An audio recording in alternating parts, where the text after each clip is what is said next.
बिस्मिल्लाहिर्रहमानिर्रहीम। Balochistan text book board class first year में एक बार फिर से खुशामदीद। पिछले वीडियो में हमने क्वेश्चन नंबर 3 1.7.3 के क्वेश्चन नंबर 2 के 5 और 6 पार्ट किए थे। अब 6, 7 और 8 पार्ट करूँगा इस वीडियो में। ठीक है, तो 7 पार्ट में क्या है, इसमें है z³ - 7z² + 19z - 13।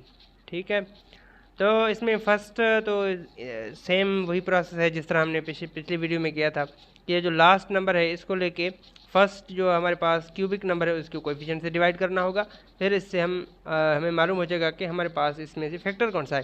तो यहाँ पे मैंने जब ये 1 है तो अपान में जब इसको 1 लेंगे तो इसमें सिर्फ दो ही नंबर, या तो +-1 या +-13, यानी इन चारों में से, यानी चार कौन से हैं, प्लस का 1, माइनस का 1, प्लस का 13, माइनस का 13, ये चार बन रहे हैं। ठीक है, इन चारों में से कोई एक नंबर ऐसा होगा ज़रूर कि जो आप इसमें से पुट करेंगे पॉलिनोमियल में तो आपके पास 0 आएगा। तो according to the reminder theorem, जब भी हमारे पास किसी भी पॉलिनोमियल में एक अपना फैक्टर रखा जाए तो वो 0 बनता है। ठीक है, तो मैंने इसको डायरेक्टली यहाँ पे 1 रख दिया, क्योंकि जब मैंने 1 इसमें रखा था तो मेरे पास आ गया था उसमें 0, इस पॉलिनोमियल 0 बन गया। तो यहाँ से मुझे पता चला कि ये जो 1 है वो इस पॉलिनोमियल का फैक्टर है।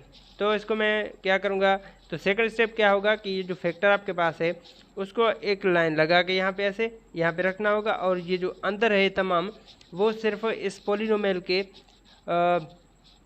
आपको कोएफिशिएंट्स रखने हैं। तो इसका कोएफिशिएंट 1 है तो 1 रख दिया, इसका -7 है तो -7 रख दिया, +19 और -13 ये पूरे रख दिया मैंने। ठीक है, तो दूसरा स्टेप क्या होगा कि आपने जो 1 रखा था उसको, ये जो अंदर वाला 1 है उसको एज सच यहाँ पे नीचे ले आना है। तो यहाँ पे नीचे ले आएंगे, ये जो 1 है इसके साथ मल्टीप्लाई करा के नेक्स्ट नंबर के नीचे रखना होगा। तो 1 × 1 1 नहीं होता है, तो 1 को मैंने यहाँ पे रख लिया।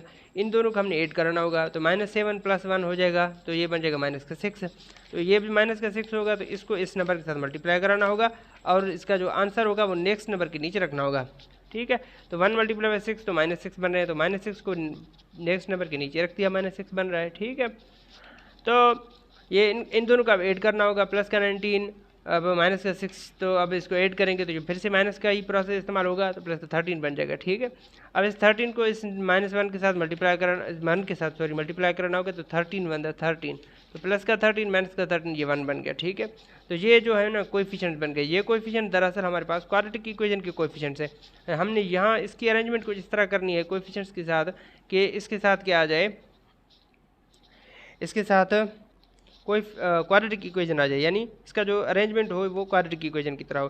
तो इसको मैंने 1 रख दिया, तो 1 का तो 1 यहाँ पे कोएफिशिएंट है, तो 1 हम नहीं लिखते अलजेब्रा में, इसीलिए हम z² माइनस के साथ वही 6z प्लस का 13 बन गया। ठीक है, अब ये क्वाड्रेटिक इक्वेशन बन गया, तो इसके जो a b c वैल्यूज मैंने निकाले थे, क्योंकि जो क्वाड्रेटिक के इक्वेशन है तो इसी वजह से इसको सॉल्व करने के लिए मैंने क्या किया कि सॉल्व करने के लिए मैंने जो तरीका अडॉप्ट किया वो है हमारे पास क्वाड्रेटिक फार्मूला। क्वाड्रेटिक फार्मूला के लिए ए बी सी की वैल्यू चाहिए, तो ए की वैल्यू इसका कोएफिशिएंट है, बी की वैल्यू इसका कोएफिशिएंट -6 और सी की वैल्यू ये हमारे पास कांस्टेंट, ये 13 हमारे पास। ठीक है, तो हमारे पास अब मैं वैल्यूज रखूँगा किसमें, फार्मूला में, क्वाड्रेटिक फार्मूला है हमारे पास।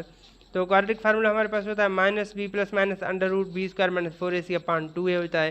तो मैंने यहाँ पे डायरेक्टली क्या किया, इसको इसमें वैल्यूज पुट कर दी जस्ट। ठीक है, तो क्वाड्रेटिक इक्वेशन हमें फर्स्ट ईयर तक तो आना चाहिए।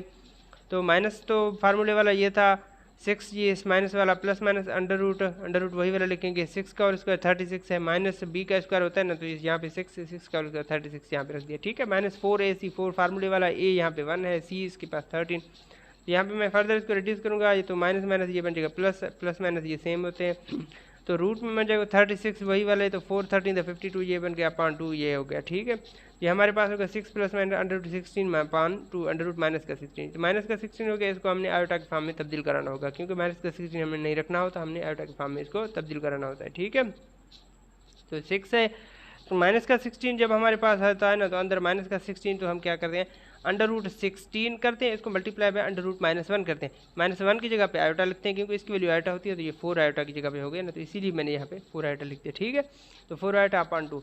अब इसमें जब देखा तो मैंने कि 2 और 3 के 6 में 6 और 4 के बीच में जो 2 है वो क्या होगा, यहाँ पे कॉमन होता है, तो मैंने कॉमन ले लिया 2 को, ये 2 3 तो 6 बन गया, 2 + -4 2 आयोटा यहाँ पे 4 की जगह पे रख दिया। ठीक है, तो 2 ये वाला और 2 ये वाला कैंसिल हो रहे हैं आपस में, तो ये z = 3 ± √2 आयोटा हो गया। ठीक है, तो 2 आयोटा, तो मैंने यहाँ पे प्लस माइनस को नीचे बेस बना के यहाँ पे 2 लिख दिए। एक वैल्यू ये था हमारे पास, एक वैल्यू मेरे पास क्योंकि इसको मैंने नीचे यहाँ ये प्लस का है तो यहाँ ले आऊँगा माइनस का 3, और ये प्लस का माइनस का 2 आया, पहले माइनस वाला रखूँगा तो माइनस का 2 आया प्लस का 2 आया बन गया। ठीक है, तो z इज इक्वल टू दूसरा हो जाएगा -3 सेम।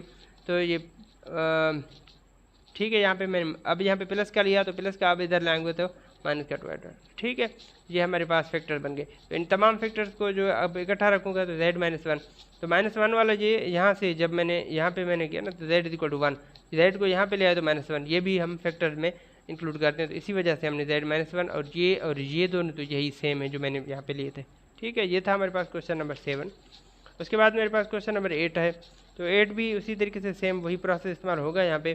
तो z³ + 3z² + 19z + 17। तो यहाँ हम जब मैंने इसको इसके साथ डिवाइड किया तो यहाँ हमारे पास या तो +-1 बन गया या +-17। तो इन दोनों में से कोई एक नंबर ऐसा होगा जो इसका फैक्टर होगा। तो मैंने जब -1 रखा +1 रखा तो ये नहीं बन रहा था। तो माइनस यानी बनना इस तरह चाहिए कि यहाँ पे ये पूरा का फैक्टर है, पॉलिनोमियल है, वो 0 आना चाहिए, तब हम कह सकते हैं कि जो पॉलिनोमियल है इसका फैक्टर है। ठीक है, तो जब मैंने -1 रखा तो ये मेरे पास 0 आ रहा था।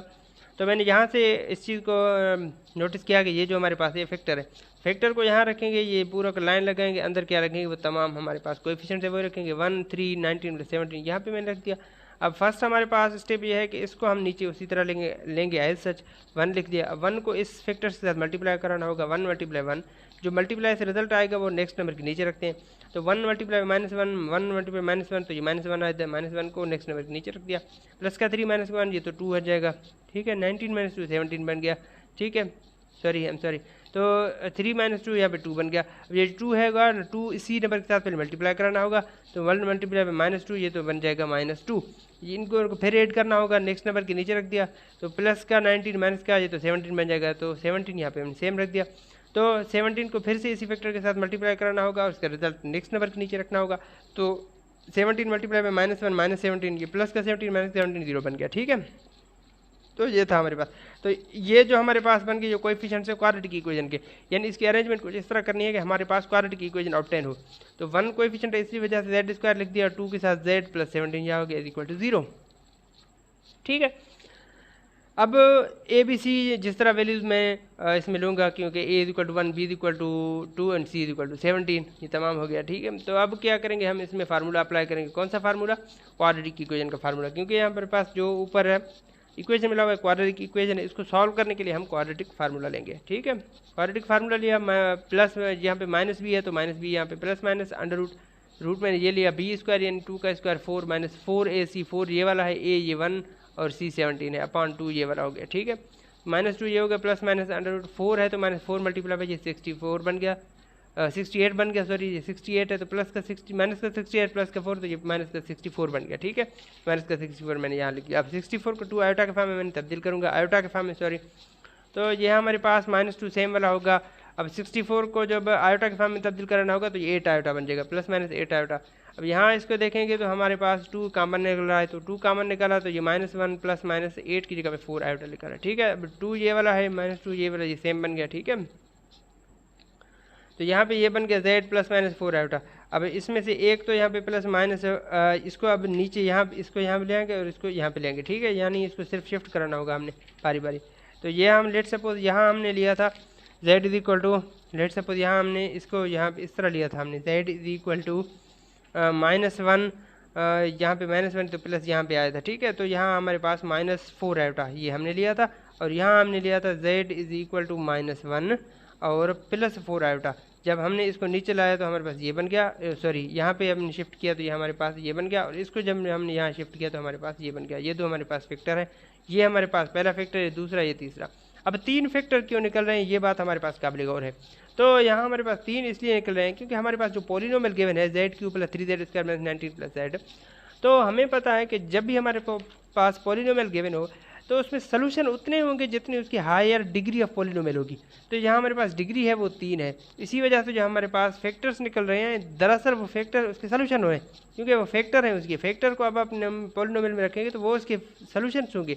तो यहाँ हमारे पास सोल्यूशन 3 है, तो इसी वजह से हमारे पास जितनी हायर डिग्री है उतने ही हमारे पास इसके फैक्टर बन रहे हैं। ठीक है, शुक्रिया।